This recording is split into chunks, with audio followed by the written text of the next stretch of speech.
ম্যারাডোনার মৃত্যুতে বিশ্বে শোকের ছায়া।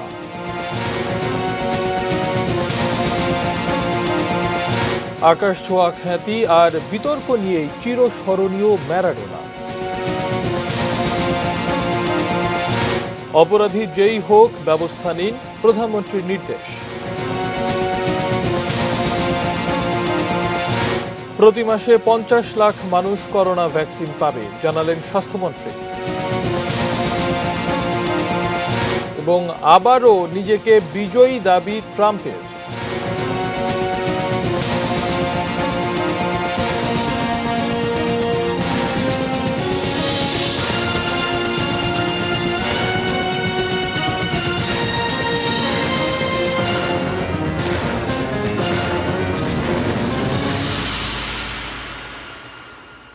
এটিএন নিউজ দেখছেন। নিউজ আওয়ারে আপনাদেরকে আমন্ত্রণ জানাচ্ছি। আমি মাশায়েক শশী। সংবাদ শিরোনাম শুনছিলেন। VSL angle channel HB VSL Bikrampur steel limited. এবার বিস্তারিত। কিংবদন্তি ফুটবলার ডিয়েগো ম্যারাডোনা আর নেই। হৃদরোগে আক্রান্ত হয়ে বুধবার বুয়েন্স এইরেসে শেষ নিঃশ্বাস ত্যাগ করেছেন তিনি। তার বয়স হয়েছিল 60 বছর। বিশ্ব ইতিহাসে সর্বকালের সেরা ফুটবলার হিসেবে বিবেচিত ম্যারাডোনা।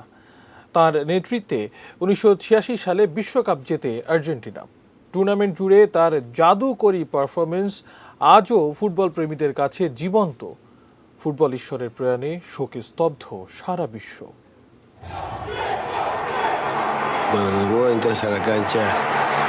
কেউ বলেন ফুটবল ঈশ্বর, আবার কেউ বা জাদুকর। 80-90-এর দশকে ফুটবল প্রেমীদের মুখে মুখে উচ্চারিত নাম ম্যারাডোনা। ফুটবলে রোমাঞ্চকর আবেগ ছড়িয়েছেন বা পায়ের জাদুতে, মুগ্ধ করেছেন সারা বিশ্বকে।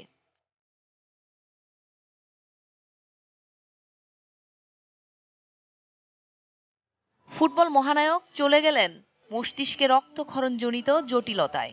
গত মাসে বুয়েন্স আইরেসের হাসপাতালে অস্ত্রোপচারে সফলভাবেই মস্তিষ্কে জমাট বেঁধে থাকা রক্ত সরানো হয়েছিল।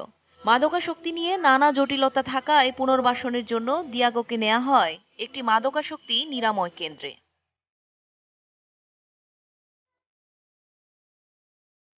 খেলোয়াড়ি জীবনের মতোই নিয়মকে বুড়ো আঙুল দেখিয়ে চিকিৎসকের নিষেধের পরও হাসপাতাল ছাড়েন ম্যারাডোনা।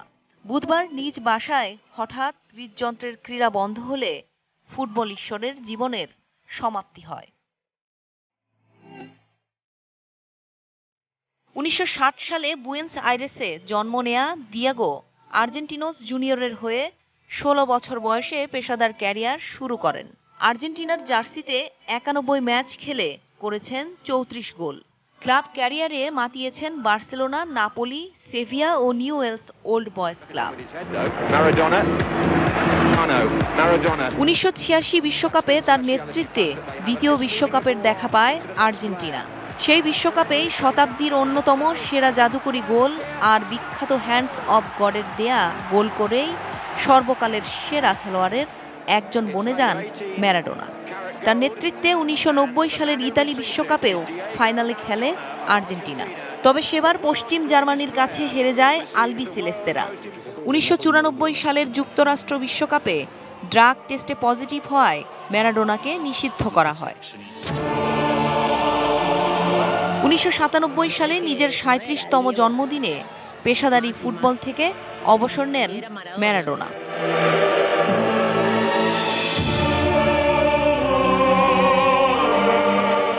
এরপর আসেন ফুটবল কোচ হিসেবে। আর্জেন্টিনা জাতীয় ফুটবল দলের প্রধান কোচ হিসেবে নিয়োগ পান 2008 সালে। তার অধীনে 2010 সালে বিশ্বকাপ খেলে কোয়ার্টার ফাইনালের গণ্ডি পার করতে পারেনি আর্জেন্টিনা। নিজ দেশ ছাড়াও সংযুক্ত আরব আমিরাত এবং মেক্সিকোর দুটি ফুটবল ক্লাবে কোচিং করিয়েছেন এই কিংবদন্তি। মৃত্যুর আগে আর্জেন্টিনার শীর্ষ ফুটবল লিগের ক্লাব জিমনেসিয়া ওয়াই এগ্রিমার কোচ হিসেবে নিযুক্ত ছিলেন ম্যারাডোনা। হয়তো এসব পর্ব শেষ হলো, কিন্তু ফুটবল জগতে ম্যারাডোনা অধ্যায় শেষ হবার না। জেনিয়া চিশিম, স্পোর্টস ডেস্ক, এটিএন নিউজ।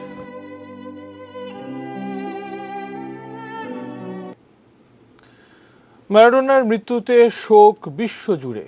আর্জেন্টিনার রাস্তায় মাতম করছেন ভক্তরা। 3 দিনের রাষ্ট্রীয় শোক ঘোষণা করেছেন দেশটির প্রেসিডেন্ট আলবার্তো ফার্নান্দেজ। শোক জানিয়েছেন বাংলাদেশের প্রধানমন্ত্রী শেখ হাসিনা। সামাজিক যোগাযোগ মাধ্যমে শোক প্রকাশ করেছেন ফুটবল গ্রেট পেলে, মেসি, রোনালদো সহ ক্রীড়াঙ্গনের অন্য গ্রেটরাও।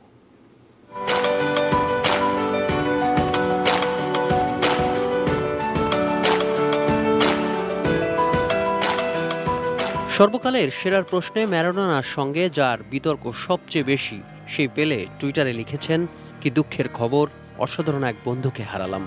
আশা করি আমরা একদিন স্বর্গে ফুটবল খেলব। ইনস্টাগ্রামে শোক জানিয়ে লিওনেল মেসি লেখেন, ম্যারাডোনার মৃত্যু নেই। সকল আর্জেন্টাইন ও ফুটবল প্রেমীর জন্য আজ অনেক কষ্টের দিন। তিনি আমাদের ছেড়ে গেছেন, তবে দিয়েগো চিরন্তন। ক্রিস্টিয়ানো রোনালদোকে ম্যারাডোনা সম্বোধন করতেন বন্ধু বলে। সেই বন্ধু রোনালদো টুইটারে ম্যারাডোনার জন্য শোক জানিয়ে লিখেছেন, আজ আমি এক বন্ধুকে চিরবিদায় জানাচ্ছি, আর বিশ্ববিদায় জানাচ্ছে এক চিরন্তন জিনিয়াসকে। নাপোলিকে 80-র দশকে অন্যতম সেরা ক্লাবে পরিণত করেছিলেন ম্যারাডোনা। প্রিয় ফুটবলারকে হারানোর শোক জানিয়ে নাপোলির টুইটার অ্যাকাউন্টে লেখা হয়েছে, সবসময় আমাদের হৃদয় থাকবে, বিদায় দিয়েগো। এছাড়াও বার্সেলোনা, সেভিয়া, ওল্ড বয়েজ সহ অন্যান্য ক্লাব ম্যারাডোনার মৃত্যুতে শোক জানিয়েছেন। কিংবদন্তির প্রয়াণে শোক জানিয়েছেন বাংলাদেশ ক্রিকেট দলের সাবেক 2 অধিনায়ক মাশরাফি বিন মুর্তজা ও সাকিব আল হাসান। মাশরাফি ফেসবুকে লিখেছেন, তোমার থেকে বড় সুপারস্টার আমার চোখে আর কেউ ছিল না, আর আসবেও না। অন্যদিকে সাকিব আল হাসান মনে করেন, ম্যারাডোনা এমন একজন ফুটবলার ছিলেন যিনি প্রজন্ম থেকে প্রজন্মে স্মরণীয় হয়ে থাকবেন। সামাজিক যোগাযোগ মাধ্যমে ভারতীয় ক্রিকেট বোর্ড প্রধান সৌরভ গাঙ্গুলি শোক প্রকাশ করেছেন। শোক জানিয়েছেন ভারতের কিংবদন্তি cricketer little master Sachin Tendulkar. তিনি লিখেছেন, ফুটবল এবং বিশ্ব ক্রীড়াঙ্গন আজ একজন সেরাদের সেরা খেলোয়াড়কে হারালো। অন্যদিকে সর্বকালের সেরা স্প্রিন্টার উসাইন বোল্ট লিখেছেন, rest in peace legend Maradona. Khairuzzaman, sports desk, ATN news. Footballer হিসেবে ডিয়েগো ম্যারাডোনার খ্যাতি আকাশ ছোঁয়া, এ নিয়ে বিতর্ক নেই। তবে মাঠ ও মাঠের বাইরে বহু বিতর্কের জন্মদাতা ফুটবল ঈশ্বর ম্যারাডোনা।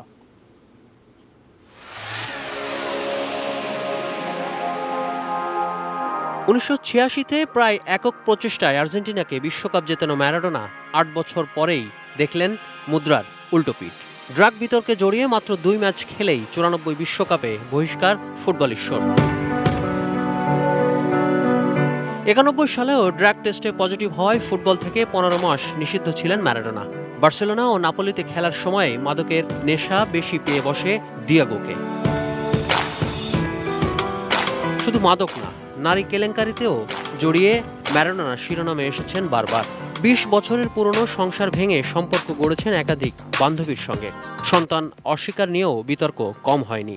অর্ধেক বয়সেরও কম বয়সী এক মেয়ের সাথে প্রেম মিডিয়ায় বেশ ভালোভাবেই প্রকাশ পায়। নানা সময়ে ম্যারাডোনার নামে যৌন হেনস্থার অভিযোগও এসেছে কয়েকবার। হাত দিয়ে গোল করে আবার সেটা স্বীকার করে হইচই ফেলে দেওয়া, কখনো মিডিয়ায় এসে আর্জেন্টিনা বিদ্বেষী বক্তব্য, আবার কখনো ফিফার প্রধানকে গালাগালি। জীবনের পুরোটা সময় তাকে ঘিরে তৈরি হয়েছে এসব বিতর্ক। ট্যাক্স ফাঁকির মামলায় ফেঁসে দীর্ঘদিন যেতে পারেননি ইতালিতে, যদিও প্রতিবারই কর ফাঁকির বিষয়টি অস্বীকার করেছেন ম্যারাডোনা। মৃত্যুর মাত্র কয়েক মাস আগেও ম্যারাডোনা শিরোনাম হন বন্ধুর বাড়িতে মাতাল অবস্থায় নাচতে গিয়ে। নাচের মধ্যেই নিজের ট্রাউজার খুলে ফেলার বিব্রতকর ভিডিও ছড়িয়ে পড়ে সামাজিক যোগাযোগ মাধ্যমে। খবরের শিরোনাম হতে এমন কিছু জেনে বুঝেই করতেন কিনা তা ম্যারাডোনাই জানেন। তবে নিজের জীবনে একটু লাগাম টানতে পারলে ফুটবলে আরো অনেক কিছু দিতে পারতেন এই মহাতারকা। Khairuzzaman, sports desk, ATN news. ফিরছি দেশের খবরে। অপরাধী যে দলেরই হোক তার বিরুদ্ধে কঠোর ব্যবস্থা নিতে সরকারি কর্মকর্তাদের প্রতি নির্দেশ দিয়েছেন প্রধানমন্ত্রী শেখ হাসিনা। সকালে আইন ও প্রশাসন প্রশিক্ষণ কোর্সের সমাপনী অনুষ্ঠানে তিনি ন্যায় বিচার নিশ্চিত করতে নবীন কর্মকর্তাদের নির্দেশও দেন। অনুষ্ঠানে ভিডিও কনফারেন্সে গণভবন থেকে যোগ দেন তিনি। রেজন ফার্স্ট জানাচ্ছেন বিস্তারিত। বিসিএস প্রশাসন একাডেমির সম্মানিত 116, 117 ও 118তম আইন ও প্রশাসন প্রশিক্ষণ কোর্সের সমাপনী অনুষ্ঠান হয়ে গেল বৃহস্পতিবার সকালে শাহবাগের বিসিএস প্রশাসন একাডেমিতে। অনুষ্ঠানে ভিডিও কনফারেন্সে গণভবন থেকে যোগ দেন প্রধানমন্ত্রী শেখ হাসিনা। শুরুতেই সফলভাবে প্রশিক্ষণ শেষ করা নবীন এই সরকারি কর্মকর্তাদের হাতে সনদ তুলে দেওয়া হয়। করোনার এই সময়েও সফলভাবে প্রশিক্ষণ শেষ করায় প্রশিক্ষণার্থীদের অভিনন্দন জানিয়ে প্রধানমন্ত্রী সময় বললেন, কঠিন এই সময়ে মহামারী মোকাবেলাতেও কাজ করতে হবে তাদের। বলবো যে আপনারা এই কোর্স সম্পন্ন করে কর্মজীবনে প্রবেশ করবেন একটা অস্বাভাবিক পরিস্থিতিতে, এটাই হচ্ছে একটা বিষয়।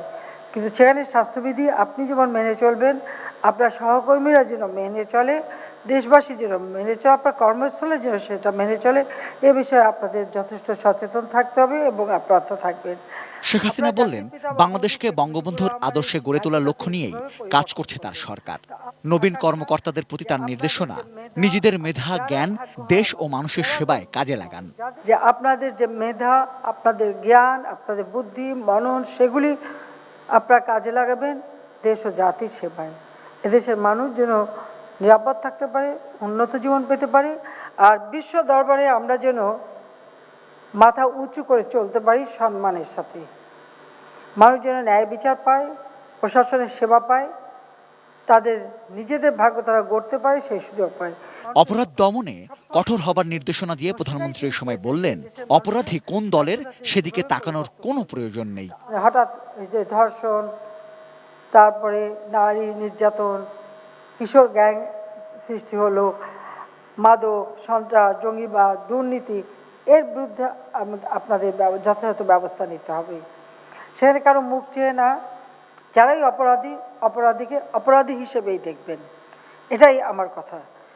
সে যে দলের হোক, যে কেউ হোক, অপরাধী হ্যাঁ, কাজে অপরাধী হিসেবে দেখে তাদের বিরুদ্ধে যথাযথ ব্যবস্থা নিয়ে সমাজটাকে সুন্দরভাবে গড়ে তুলতে হবে। কোনো মানুষকে অবহেলার চোখে দেখবেন না, সবাইকে সম্মান করে চলুন। নবীন সরকারি কর্মকর্তাদের প্রতি এমন দিক নির্দেশনাও দিয়েছেন প্রধানমন্ত্রী শেখ হাসিনা। মানুষকে মানুষ হিসেবে সম্মান দিতে হবে। আমরা ছোটবেলা থেকে ওটা শিখেছি।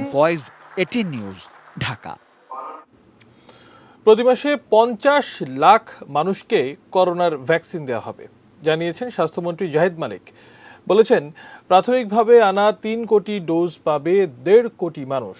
দুপুরে রাজধানীর মহাখালীতে শেখ রাসেল গ্যাস্ট্রোলিভার ইনস্টিটিউট ও হাসপাতালে এক অনুষ্ঠানে তিনি আরও জানান, দেশে করোনা মোকাবেলায় সরকার 3 কোটি ডোজ ভ্যাকসিনের অর্ডার দিয়েছে। 50% টাকাও ইতোমধ্যে পরিশোধ করা হয়েছে। স্বাস্থ্যমন্ত্রী বলেন, প্রথম দফায় ভ্যাকসিন দেয়া হবে চিকিৎসকদের, এরপর সম্মুখ সারির যোদ্ধা, পুলিশ, সেনাবাহিনী, সাংবাদিক সহ পর্যায়ক্রমে সবাই ভ্যাকসিন পাবেন। করোনায় মৃত্যু ও শনাক্তের হার বাড়ছে, তাই ভ্যাকসিন না আসা পর্যন্ত সবাইকে আরও বেশি সচেতন হওয়ার পরামর্শও দেন স্বাস্থ্যমন্ত্রী। প্রথম পর্যায়ে আমরা 3 কোটি ডোজ ভ্যাকসিন বাংলাদেশে আনব এবং প্রত্যেক মাসে 50 লক্ষ লোককে আমরা দিতে পারবো। এটা দেওয়ার পরে আবার পর্যায়ক্রমে তারা দিতে থাকবে এবং আমরাও নিতে থাকবো। করোনা পরিস্থিতিতে এবার লটারির মাধ্যমে স্কুলে ভর্তির সিদ্ধান্তকে বেশিরভাগ অভিভাবকই স্বাগত জানিয়েছেন। তবে লটারি যেন স্বচ্ছ হয়, সেজন্য সরকারের মনিটরিং দাবি তাদের। মনিরুল ইসলাম মিন্টুর রিপোর্ট। লটারি না পরীক্ষা, সে সিদ্ধান্ত হয়ে গেলেও অভিভাবকরা তার সন্তানকে ভালো প্রতিষ্ঠানে পড়াতে খোঁজখবর নিচ্ছেন এক স্কুল থেকে অন্য স্কুল। অবশ্য নামি দামি স্কুলগুলো ভর্তি ফর্ম ছাড়ার ক্ষেত্রে এখনো অপেক্ষায়। ফর্মই ছাড়েনি, এরা হয়তো এই 5-7 দিন করবে। আমরা যারা দূরে আছি তাদের জন্য একটু সমস্যা, আমরা প্রায়ই আসতেছি। কিছুটা দেরিতে হলেও স্কুলে ভর্তির ক্ষেত্রে সরকারের এই সিদ্ধান্ত কেমন হলো প্রশ্ন ছিল অভিভাবকদের কাছে। লটারি সিস্টেম হলে মনে করেন ফর্মটা জমা দিলে লটারির মাধ্যমে জানা যাবে, ঘরে বসে জানা যাবে কি এলো হয়েছে কি না হয়েছে। এতে খুব ভালো হয়েছে। আগে তো নিজে সেফ থাকতে হবে, তারপর তো হচ্ছে পড়ালেখা। করোনা পরিস্থিতির মধ্যেও অনেক অভিভাবক তার সন্তানদের ভালো প্রতিষ্ঠানে ভর্তির জন্য বছরব্যাপী প্রস্তুতি রেখেছিলেন। তারা এখন কিছুটা শঙ্কায়। আমার মনে হয় ভর্তি পরীক্ষা দিলে আমার বাচ্চা টিকে যেত, যে লটারি যেটা হইতেছে আমার মনে হয় না, মানে আমার আশা নাই। এই লটারি স্বচ্ছ হওয়ার জন্য বিশেষ করে ঢাকা শহরে 8-10টা শিক্ষা প্রতিষ্ঠানের বেলায় সরকারিভাবে শিক্ষা মন্ত্রণালয়ের নেতৃত্বে একটা সৎ এবং দক্ষ কর্মকর্তা নিয়ে একটা বিশেষ কমিটি গঠন করা হোক। আর পরীক্ষার মাধ্যমে নামকরা স্কুলগুলো শিক্ষার্থী ভর্তি করলেও লটারির সিদ্ধান্তে ভালো ছাত্র পাওয়া নিয়ে তারা কিছুটা শঙ্কায়। আসলে যেটা সরকার বা শিক্ষা মন্ত্রণালয় যে সিদ্ধান্ত দিবে, আমরা যারা সরকারি বেসরকারি বা আধা সরকারি যারাই আছি না কেন, আমরা সবসময় সরকারি সিদ্ধান্তটাই মানার চেষ্টা করি। 7 ডিসেম্বরের মধ্যে ভর্তির ব্যাপারে বিস্তারিত নির্দেশনা জারি করবে শিক্ষা মন্ত্রণালয়। আর লটারি কার্যক্রম শেষ হবে 10 থেকে 15 জানুয়ারির মধ্যে। মনিরুল ইসলাম মিন্টু, 18 নিউজ, ঢাকা। দেশের বাইরের খবর জানাবো। মার্কিন প্রেসিডেন্ট নির্বাচনে আবারও নিজেকে বিজয়ী দাবি করলেন প্রেসিডেন্ট ডোনাল্ড ট্রাম্প। বুধবার পেনসিলভানিয়ার সিনেটের সংখ্যাগরিষ্ঠ নীতি নির্ধারণী কমিটির সঙ্গে এক ফোন আলাপে কথা বলেন তিনি। ট্রাম্প বলেন, শুধু পেনসিলভানিয়া নয়, অন্যান্য সুইং স্টেটেও বিপুল ভোটের ব্যবধানে জিতেছেন তিনি। ভোটে ব্যাপক কারচুপি হয়েছে, এটা কোনোভাবেই মেনে নেওয়া যায় না। 7 নভেম্বর জো বাইডেনকে আনুষ্ঠানিকভাবে প্রেসিডেন্ট নির্বাচনে জয়ী ঘোষণার পর থেকেই ভোট কারচুপির অভিযোগ নিয়ে টুইটারে সরব ছিলেন ট্রাম্প। তবে 5 নভেম্বর নির্বাচন পরবর্তী সংবাদ সম্মেলনের পর আনুষ্ঠানিকভাবে প্রথমবারের মতো এ ব্যাপারে কথা বললেন তিনি।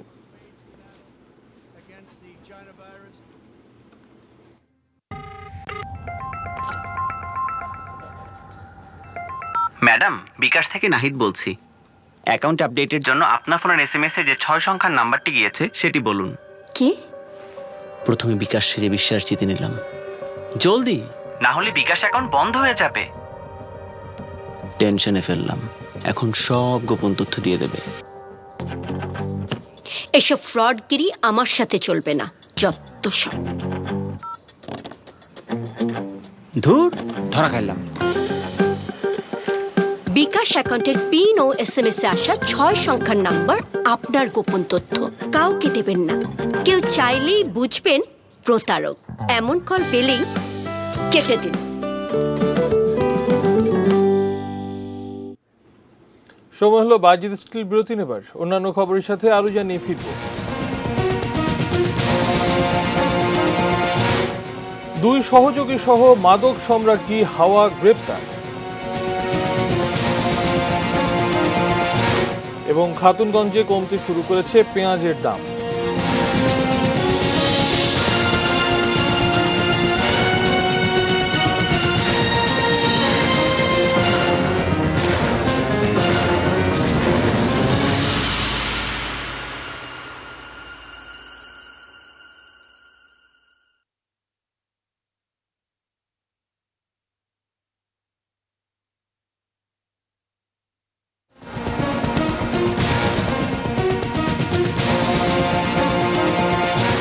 ম্যারাডোনার মৃত্যুতে বিশ্বে শোকের ছায়া।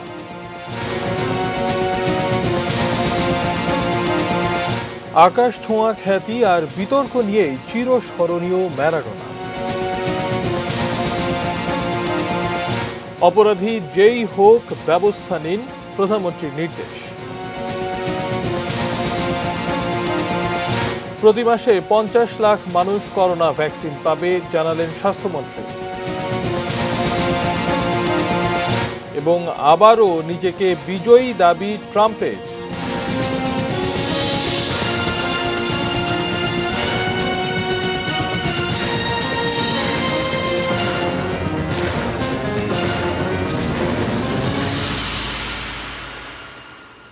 বিরতির পর আবারও আমন্ত্রণ জানাচ্ছি নিউজ আওয়ারে। ধন্যবাদ আমাদের সঙ্গে থাকার জন্য।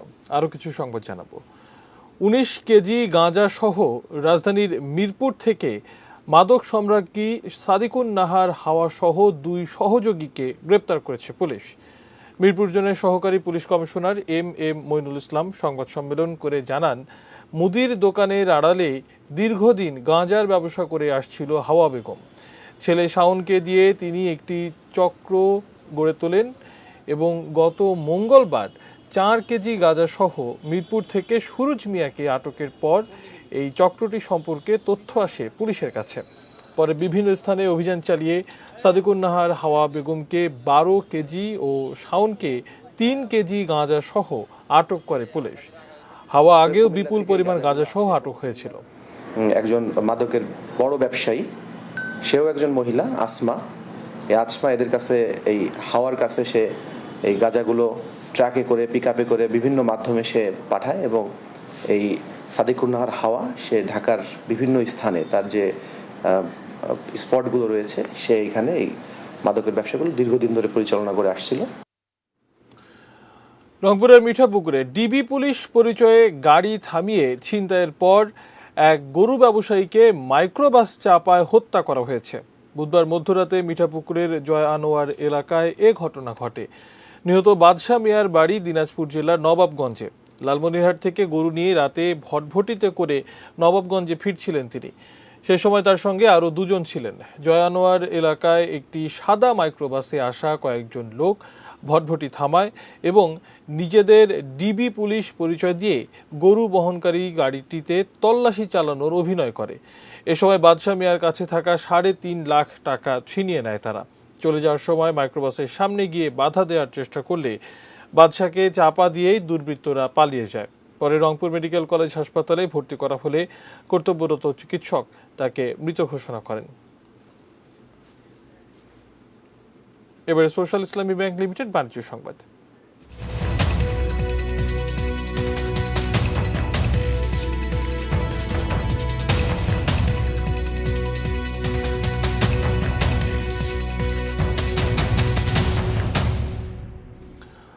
চট্টগ্রামের খাতুনগঞ্জ বাজারে কমতে শুরু করেছে পেঁয়াজের ঝাঁজ।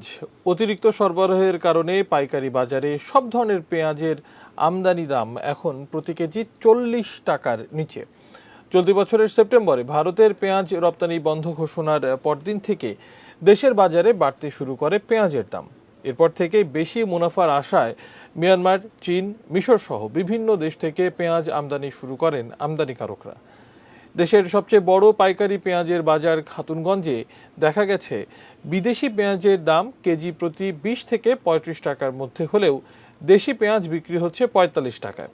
1 মাস পরে নতুন পেঁয়াজ বাজারে এলে পেঁয়াজের দাম আরও কমে আসবে বলে জানান ব্যবসায়ীরা। এবারে মেডাল প্রেজেন্টস কৃষি সংবাদ, সুজলা সুফলা।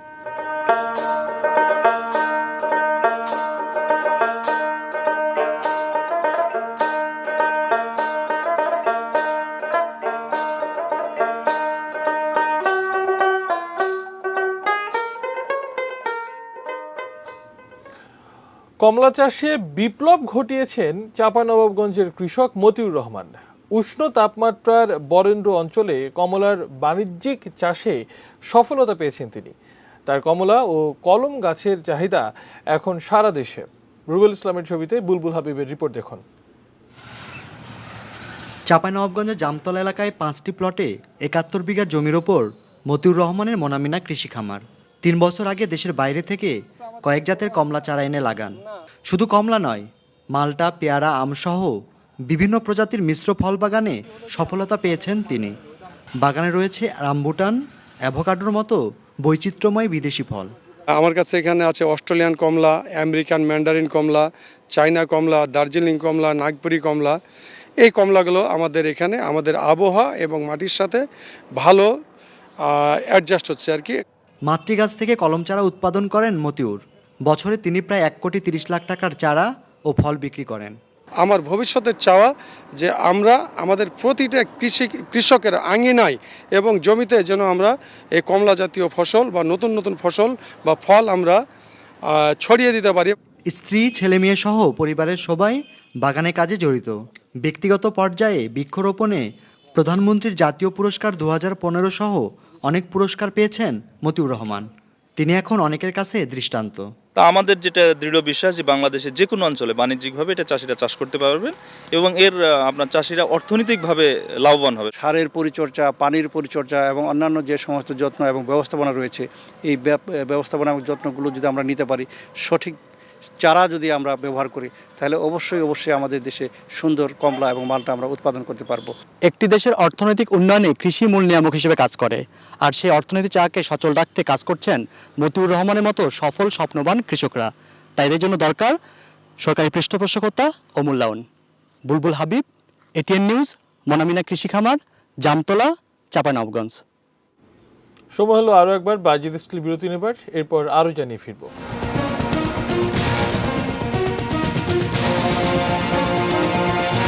বিশ্বে করোনা আক্রান্তের সংখ্যা 6 কোটি ছাড়িয়েছে।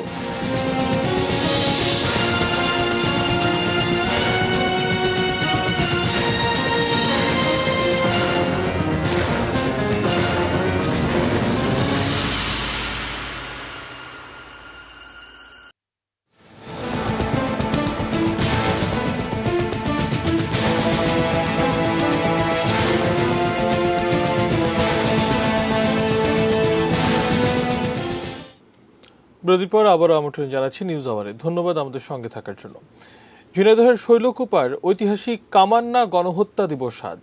1971 সালের এই দিনে কামান্না গ্রামে পাক হানাদারদের অতর্কিত হামলায় শহীদ হন 27 বীর মুক্তিযোদ্ধা। 1971 সালের 26 নভেম্বর রাতে 32 জন মুক্তিযোদ্ধা শত্রুমুক্ত কামান্না গ্রামে অবস্থান নেন। স্থানীয় রাজাকার আলবদররা সেই সংবাদ দ্রুত পৌঁছে দেয় পাকিস্তানি সেনাদের ক্যাম্পে। রাতেই ঘুমন্ত অবস্থায় হানাদারদের অতর্কিত হামলায় শহীদ হন 27 মুক্তিযোদ্ধা। কামান্না হাইস্কুলের পাশে কুমার নদের পাড়ে 5টি গণকবরে তাদের সমাহিত করা হয়।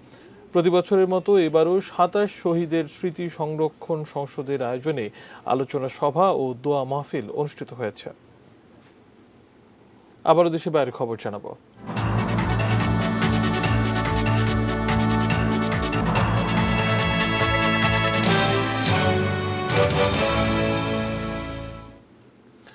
প্রাণঘাতী করোনা ভাইরাসে আক্রান্তের সংখ্যা 6 কোটি ছাড়িয়েছে। বিশ্বে মোট আক্রান্তের সংখ্যা 6,৭,79,826। প্রাণ হারিয়েছেন 14,27,000-এর বেশি মানুষ। যুক্তরাষ্ট্রেও মৃতের সংখ্যা কমছে না। দেশটিতে গত 24 ঘন্টায় গত 4 মাসের মধ্যে সর্বোচ্চ 2,304 জনের মৃত্যু হয়েছে।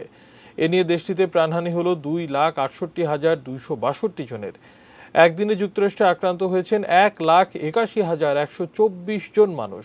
এ পর্যন্ত 1,31,38,000-এর বেশি মানুষ আক্রান্ত হয়েছেন। প্রতিবেশী ভারতে নতুন করে 518 জন সহ 1,35,000-এর বেশি মানুষের মৃত্যু হয়েছে। নতুন করে 44,000 আক্রান্ত সহ এই সংখ্যা এখন 92,66,000-এর বেশি। ব্রাজিলে নতুন করে 620 জন সহ 1,70,000-এর বেশি মানুষ প্রাণ হারিয়েছে। ইউরোপের মধ্যে ফ্রান্সে 318 জনের মৃত্যু ও অর্ধ লক্ষাধিক আক্রান্ত হয়েছেন। তারপরও চলতি সপ্তাহের শেষে কঠোর লকডাউন শিথিল করতে যাচ্ছে দেশটি।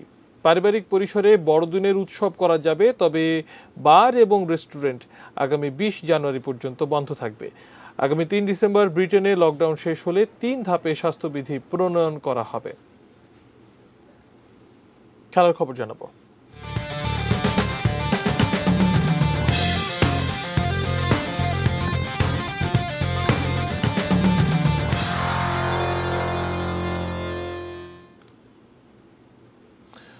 বঙ্গবন্ধু টি-20 কাপে আজ দিনের প্রথম ম্যাচে খুলনার 147 রানের টার্গেটে ব্যাট করছে রাজশাহী। শেষ খবর পাওয়া পর্যন্ত তাদের সংগ্রহ 1 উইকেটে 53 রান।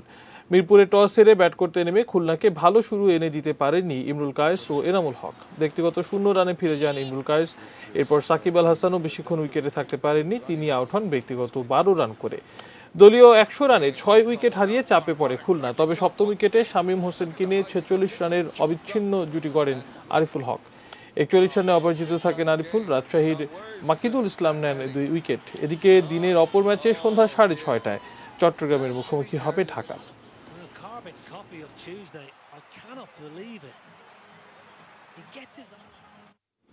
এবার এক নজরে শিরোনামগুলো জানিয়ে দিচ্ছি আরো একবার।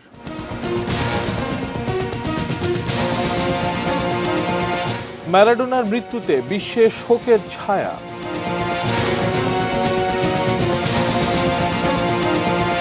আকাশ ছোঁয়া খ্যাতি আর বিতর্ক নিয়েই চিরস্মরণীয় ম্যারাডোনা। অপরাধী যেই হোক ব্যবস্থা নিন, প্রধানমন্ত্রীর নির্দেশ। প্রতি মাসে 50 লাখ মানুষ করোনা ভ্যাকসিন পাবে, জানালেন স্বাস্থ্যমন্ত্রী।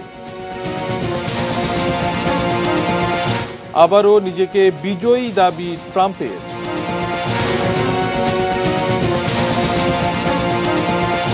দুই সহযোগী সহ মাদক সম্রাজ্ঞী হাওয়া গ্রেপ্তার। এবং খাতুনগঞ্জে কমতে শুরু করেছে পেঁয়াজের দাম।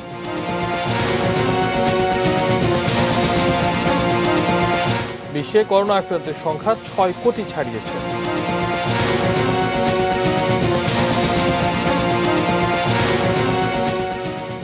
এই ছিল নিউজ আওয়ার। সঙ্গে থাকুন, দেখতে থাকুন এটিএন নিউজ। এটিএন নিউজের ব্রেকিং নিউজ আপনার মোবাইলে পেতে টাইপ করুন SPART স্পেস AN এবং পাঠিয়ে দিন 5959 নম্বরে। ধন্যবাদ।